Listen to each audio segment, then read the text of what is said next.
É porque o Espírito Santo tocou no meu coração para falar com vocês sobre um aviso para os pais. Agora, eu não sei se tem pai e mãe nessa chamada ou se vai aparecer, que já fez, ou se já deu algum presente, ou se permitiu que os seus filhos assistissem alguma coisa relacionada a palhaço.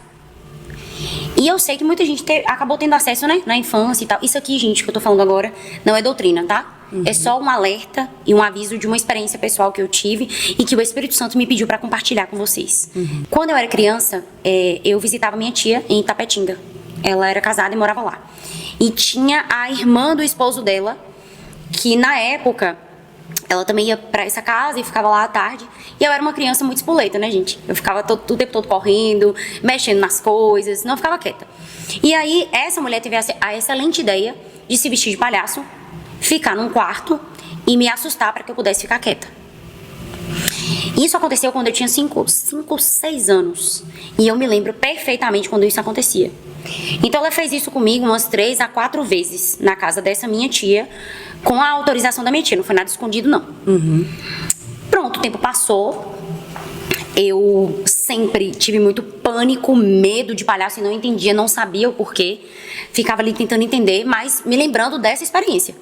Então eu sempre associava, o medo deve ser essas vivências que eu tive quando eu tinha 5 anos, tudo bem.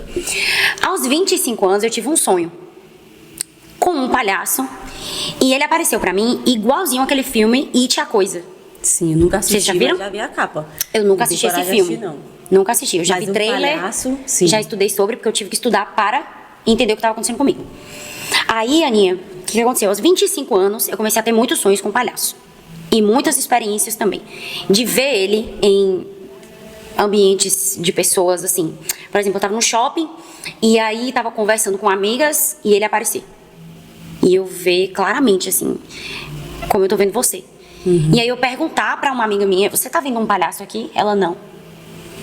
Então começou a acontecer de forma intensa, dele aparecer pra mim, dele aparecer em orações também, inclusive, algumas orações que a gente fazia, ele aparecia. E não só eu sentia e via, como algumas pessoas também sentiam e viam. E a gente começava a orar, interceder e ele saía do ambiente. Então eu comecei a ficar curiosa com aquilo e perguntar ao Espírito Santo por que aquilo estava acontecendo comigo. Sim. Deus, por que? Eu não estou entendendo. E aí, Aninha, foi quando o Espírito Santo me pediu para estudar sobre a história do It, a Coisa. Mas era um homem que existia mesmo, a história de um homem que matava crianças em um circo. Meu Deus. Que assassinava crianças. Era um serial killer. E aí dessa história verdadeira, a autora escreveu o livro que depois virou filme, adaptação. E aí eu comecei a pesquisar e o Senhor me falou que o acesso que aquela tia, que a minha tia, né, tinha dado àquela mulher na infância, a vida toda esse demônio teve legalidade para me acessar através do medo. Meu Deus. Através do medo, do pânico, né, daquela experiência de medo. Uhum. E aí o Senhor começou a falar comigo que, da mesma maneira que ele aparecia no filme, esse demônio do palhaço, ele não é só filme e ele não é só ficção. Uma amiga minha teve uma experiência recentemente de ter tido um aniversário com o palhaço, era tudo do palhaço, e ela era criança. E agora, aos seus 20 e poucos anos, ela começou a ter sonhos e acessos do palhaço na casa dela. Então, qual é o alerta aos pais? Não é uma doutrina, não estou dizendo que isso tem na Bíblia, mas o palhaço em si é uma figura diabólica.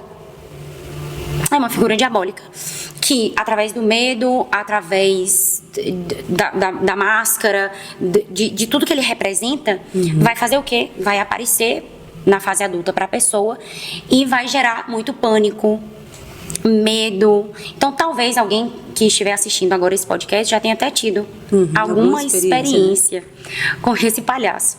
E qual foi a maneira que eu venci? Entre aspas, né? Eu não, o Senhor. Eu comecei a ter sonhos intensos antes de casar, Aninha.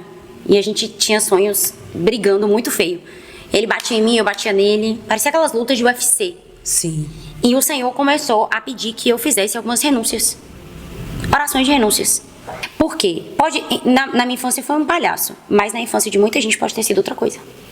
Um pai que se veste de bicho para amedrontar o filho e deixar ele quieto.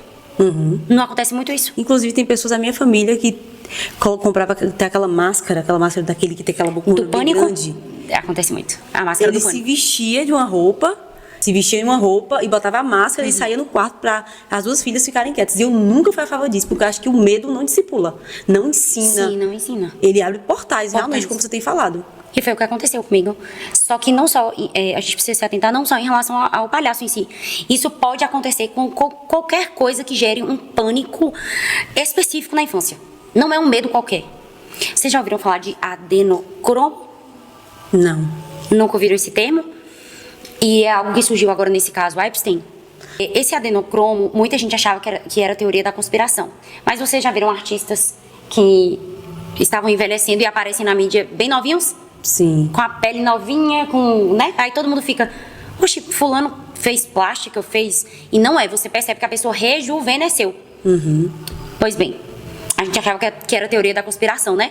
Em um dos arquivos do caso Epstein, aparece que uma sala com várias máscaras, onde eram sequestradas crianças, e essas crianças eram submetidas a medos, pânicos, que naquela descarga de adrenalina no sangue, o que acontecia? Eles matavam essas crianças e essas pessoas bebiam o sangue dessas crianças. E o adenocromo é isso, é um sangue com pânico e medo. Eu nem sei se eu deveria estar falando sobre isso, mas tem que alertar as pessoas, né? Então, aquele pânico específico daquela criança, tá no sangue, aí o artista vai lá e bebe e fica novinho em folha. Então, existe uma explicação científica para isso? Existe uma explicação científica, eu não vou saber explicar para você aqui agora, porque eu não me aprofundei nos achados do caso Epstein. Como você passou mal, ficou, né, mal por dias, eu tenho que ficar vendo em partes, né? Porque eu tô grávida e tudo me sensibiliza de forma muito profunda. Só que eu já sabia disso, do adenocromo, porque tem filmes com isso. Filmes de Hollywood, inclusive. Sim, inclusive tem filmes que falam da história dele antes de acontecer. Lembra a menininha Monstros S.A.? Falaram sobre isso, eu queria que você falasse, se você puder, porque eu não peguei o assunto em si. Mas eu vi falando sobre isso Pronto, de Monstros S.A. Não tem aquele momento que o monstro entra no quarto, a criança tem o pânico e fica com aquele medo. E aí aquele medo, aquele grito, vai uma bolinha. Então, ali é a representação de como que acontece de fato, só que é retirado o sangue.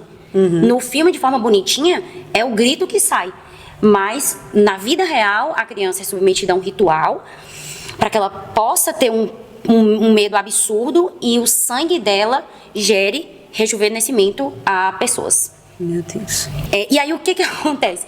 Quando você, sendo pai ou mãe, permite que um tio, um primo, uma prima, ou até você mesmo, submete o seu filho a uma experiência como essa, você está abrindo o quê? Um portal de legalidade para que esse pânico que o seu filho teve, lá na fase adulta, atrapalhe ele de alguma maneira. Porque é uma brecha que foi aberta na infância. Sim. A gente precisa ficar atento quanto a isso, porque tem muito pai e mãe que está permitindo para que o filho pare de chorar, para que o filho pare de pirraçar ali, para que o filho pare de correr. Vai lá, bota uma máscara aí e finge que você é alguma coisa, um monstro, e aparece para fulano quer estar. Meu Deus. E Deus está nos alertando, não abra brecha na vida dos teus filhos. Tome cuidado, porque isso aconteceu comigo na infância e eu não sabia que tinha influência na minha vida adulta. Eu vim saber por causa dos sonhos que eu comecei a ter com o palhaço. E ele aparecia pra mim, e da maneira como ele aparecia, era como se ele tivesse muita autoridade e legalidade pra atuar em pânico e medo de palhaço na minha vida. E não era só isso. O palhaço, ele gera muita confusão em si. Se você observar um palhaço no circo, o que ele faz? Ele começa a derrubar o outro, bater na cabeça do outro, aí o outro cai, aí vai correndo, dança. Não é assim? Eles não têm essa coisa da brincadeira. Mas o palhaço espiritual faz o quê? Gera bagunça, gera briga, gera violência, espírito de contenda. Então, aos 25 anos eu fui visitada por causa dessa experiência que eu tive. Comecei a orar ao Senhor, o Espírito me direcionou a estudar sobre o filme. Eu não assisti, não fui autorizada a assistir. E na época eu nem conseguia, porque eu tinha muito medo. Hoje eu já não tenho mais medo nenhum de nada de palhaço. Mas na época eu fiquei com muito medo. E aí, Aninha, eu pedi a Deus para que essa porta fosse fechada.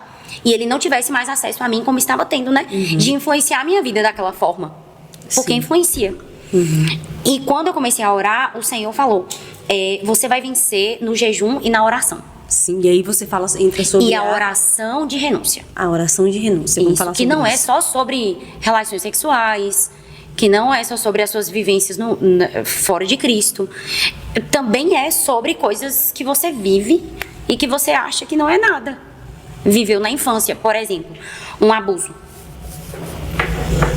Um abuso é uma porta muito pesada no reino espiritual. Sim. Quando uma criança é abusada. E aí quando você cresce e tem consciência disso, quando você volta para Jesus e o Espírito de Deus começa a falar com você, o que você faz? Você faz orações específicas de renúncia. E não é para você só perdoar a pessoa que fez isso com você. É para que no reino espiritual, aquele demônio que te acessou, ele não te acesse mais nas emoções, na sua vida espiritual. Porque, Aninha, tem pessoas que vão assistir esse podcast e vão confirmar isso. Tem gente que não consegue ter uma vida com Deus plena,